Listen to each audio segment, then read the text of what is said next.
ഒന്നുകിൽ യുദ്ധഭീതി പരത്തുക, അല്ലെങ്കിൽ തീരുവ യുദ്ധം നടത്തുക. മറ്റൊരു തന്ത്രമായി യുദ്ധങ്ങൾക്കിടയിൽ സമാധാനപ്രാവായി പറന്നിറങ്ങുക. ഇങ്ങനെ തരാതരം പോലെ പല വേഷങ്ങൾ കെട്ടിയാടുന്ന അമേരിക്ക ട്രംപിൻ്റെ കൈകളിലെത്തിയതോടെ ആ രാജ്യം സകല കളികളും കളിക്കുന്നുണ്ട്. എല്ലാ രാജ്യങ്ങൾക്കുമേലും അധീശത്വം സ്ഥാപിക്കുകയാണ് ഈ നീക്കങ്ങളിലൂടെ അമേരിക്ക ലക്ഷ്യം വയ്ക്കുന്നത്. 190ഓളം ലോകരാഷ്ട്രങ്ങളുള്ളതിൽ ഒരുപക്ഷെ അമേരിക്ക വല്ലാതെ ഭയക്കുന്ന ഒരു നാടുണ്ട്, നോർത്ത് കൊറിയ. അമേരിക്കയുടെ ഒരു പരിപാടിയും ഇതുവരെ നടക്കാത്ത ഒരു രാജ്യം. മാത്രമല്ല, അമേരിക്കയ്ക്ക് പല വഴികളിലൂടെ പലതരം ഭീഷണികൾ ഉയർത്തുന്ന നാട്.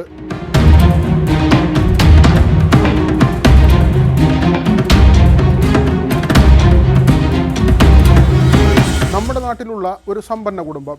ഈ കുടുംബത്തിന് ഭീഷണിയായി നാട്ടിലെ ഒരു ചട്ടമ്പി കക്കും പിടിച്ചുപറിക്കും, കള്ളുകുടിച്ച് അരാജകത്വം സൃഷ്ടിക്കും, വേണ്ടി വന്നാൽ ഒരാളെ കുത്തിമലർത്തും.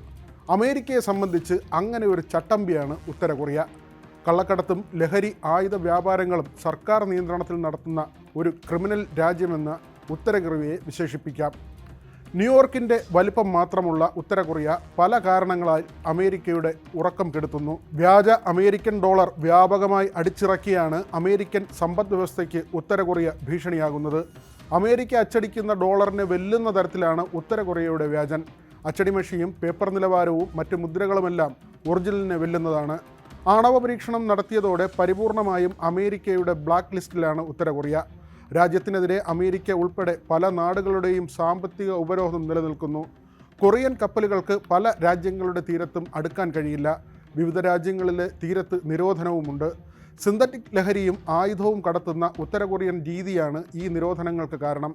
ഇത്രയും നിരോധനവും ഉപരോധവും ഒക്കെ നിലനിൽക്കുമ്പോൾ ഉത്തര കൊറിയ എങ്ങനെ ഭീഷണിയാകുന്നു എന്നതിനുത്തരം ചൈന എന്ന ഒറ്റ വഴിയാണ്. ചൈന അകമഴിഞ്ഞു നൽകുന്ന പിന്തുണയാണ് അമേരിക്കയെ തകർക്കാൻ ഉത്തര കൊറിയയ്ക്ക് ഊർജ്ജമാകുന്നത്. കടൽ മാർഗമുള്ള കള്ളക്കടത്തിൽ ഉത്തര കൊറിയ ഉപയോഗിക്കുന്ന കപ്പലുകൾ പലതും ഈ രാജ്യത്തിൻ്റെ പേരിൽ രജിസ്റ്റർ ചെയ്തിട്ടുള്ളവയല്ല. ഒന്നുകിൽ കൊറിയ സ്വന്തം കപ്പലുകൾ മറ്റു ചില ചെറു രാജ്യങ്ങളുടെ പേരിൽ രജിസ്റ്റർ ചെയ്യും, അല്ലെങ്കിൽ പല രാജ്യങ്ങളുടെ കപ്പലുകൾ വാങ്ങി രജിസ്ട്രേഷൻ മാറ്റാതെ നിലനിർത്തും. കൊറിയയിലേക്ക് എത്തുന്ന മറ്റു രാജ്യങ്ങളുടെ കപ്പലുകളിൽ കള്ളക്കടത്ത് വസ്തുക്കൾ കയറ്റിവിടുന്ന രീതിയുമുണ്ട്. കള്ളക്കടത്ത് മുന്നിൽ കാണുന്നത് കൊണ്ട് തന്നെ ഉത്തര കൊറിയയുമായി ഇന്ത്യ ശക്തമായ വാണിജ്യ ബന്ധം വെച്ച് പുലർത്തുന്നില്ല. നമ്മുടെ രാജ്യത്തിനുൾപ്പെടെ ഇന്ന് ഏറെ ഭീഷണി ഉയർത്തുന്ന MDMA എന്നറിയപ്പെടുന്ന മെത്ത് എന്ന രാസലഹരി വാണിജ്യാടിസ്ഥാനത്തിലാണ് ഉത്തര കൊറിയ നിർമ്മിക്കുന്നത്. നേരിട്ടോ ചൈന വഴിയോ സൊമാലിയ, എത്തോപ്യ, സുഡാൻ ഉൾപ്പെടെ രാജ്യങ്ങളിലേക്ക് മയക്കുമരുന്ന് കടത്തുകയും പ്രധാനമായും ജിബൂട്ടി തുറമുഖം വഴി അമേരിക്കയിലേക്കും യൂറോപ്പിലേക്കും സിന്തറ്റിക് ലഹരി കയറ്റി അയക്കുന്നതുമാണ് ഉത്തര കൊറിയയുടെ അധോലോക രീതി. ചരിത്രപരമായി മറ്റ് പ്രശ്നങ്ങളൊന്നുമില്ലെങ്കിലും കൊറിയൻ വിഭജന സമയം മുതലുള്ള അമേരിക്കൻ നിലപാടാണ് ഉത്തര കൊറിയയെ അമേരിക്കൻ വിരുദ്ധ ശക്തിയാക്കിയത്. പിന്നീട് ബന്ധം വഷളായതല്ലാതെ ഒരിക്കൽ പോലും ഊഷ്മളമായിട്ടില്ല. ഔദ്യോഗികമായി കള്ളക്കടത്ത് നിയന്ത്രിക്കുന്ന റൂം 39. ഉത്തര കൊറിയൻ സർക്കാർ അധോലോക പ്രവർത്തനങ്ങൾ നിയന്ത്രിക്കുന്നതിന് സർക്കാർ നിയന്ത്രണത്തിൽ തന്നെ ഓഫീസ് തുറന്നിട്ടുണ്ട്. റൂം 39 അഥവാ ഓഫീസ് 39 എന്നാണ് ഇതറിയപ്പെടുന്നത്. നിലവിൽ രാജ്യത്തിൻ്റെ തലവൻ കിം ജോങ് ഉന്നിൻ്റെ പൂർണ്ണ നിയന്ത്രണത്തിലാണ് റൂം 39. $1 ബില്യൺ അമേരിക്കൻ ഡോളറാണ് കള്ളക്കടത്തുൾപ്പെടെ അധോലോക പ്രവർത്തനങ്ങൾ വഴി ഒരു വർഷം റൂം 39ൻ്റെ ഇടപെടൽ വഴി രാജ്യത്തെത്തുന്നത്. ഇതിൽ പകുതിയിലേറെ കിം കുടുംബത്തിലേക്ക് പോകും. ഒന്നും ചോദ്യം ചെയ്യാത്ത നിഷ്ക്രിയ ജനതയാണ് ഏകാധിപത്യത്തിൻ്റെ കരുത്ത്. മറ്റു രാജ്യങ്ങളിലെല്ലാം തെറ്റായ ജീവിത രീതിയാണെന്നും തങ്ങളുടെ രാജ്യം മാത്രമാണ് ശരിയായ പാതയിൽ സഞ്ചരിക്കുന്നതെന്നും ജനങ്ങളെ ആവർത്തിച്ച് പറഞ്ഞു വിശ്വസിപ്പിച്ചാണ് ഉത്തര കൊറിയൻ ഭരണം. പുറം ലോകവുമായി ഒരു ബന്ധവുമില്ലാതെ ഒരു വലിയ ജയിലിൽ എന്ന പോലെയാണ് ഇവിടുത്തെ ജനത. കായിക മത്സരങ്ങളിൽ തോറ്റതിന് താരങ്ങളെ വെടിവെച്ച് കൊന്ന ചരിത്രമുള്ള ക്രൂരമായ നാട്. സാമ്പത്തികമായി രാജ്യം പിന്നാക്കം നിൽക്കുമ്പോഴും കിം കുടുംബവും അനുചരന്മാരും അത്യാഡംബര ജീവിതമാണ് നയിക്കുന്നത്. $5 ബില്യൺ സമ്പത്ത് രാജ്യത്തിനകത്തും പുറത്തുമായി കിം കുടുംബത്തിനുണ്ടെന്നാണ് പുറത്തു വന്നിട്ടുള്ള വിവരം.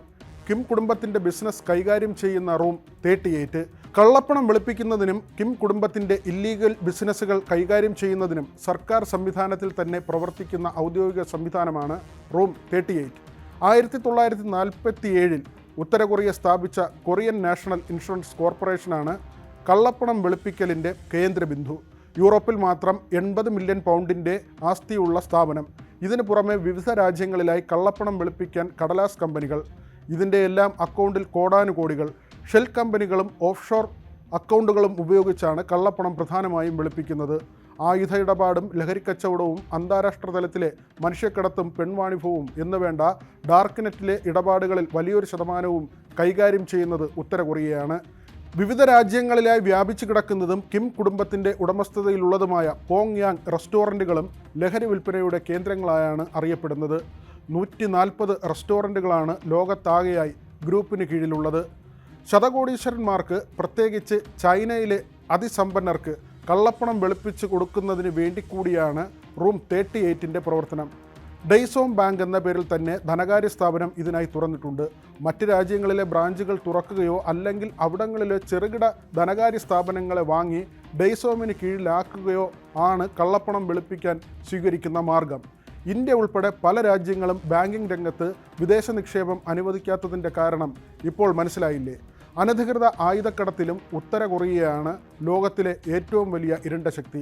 കള്ളക്കടത്തിനും കള്ളനോട്ട് വ്യാപനത്തിനും തങ്ങളെ സഹായിക്കുന്ന ആഫ്രിക്കൻ രാജ്യങ്ങളിലേക്കാണ് ഏറ്റവും കൂടുതൽ ആയുധങ്ങൾ ഉത്തര കൊറിയ അനധികൃതമായി അയക്കുന്നത്.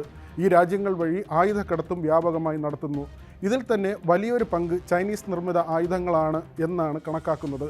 അത്ര കണ്ട് സമ്പന്നമല്ലാത്ത ഉത്തര കൊറിയ ആണവശക്തിയായതിന് പിന്നിലും ചൈനയുടെ പിന്തുണയുണ്ട്.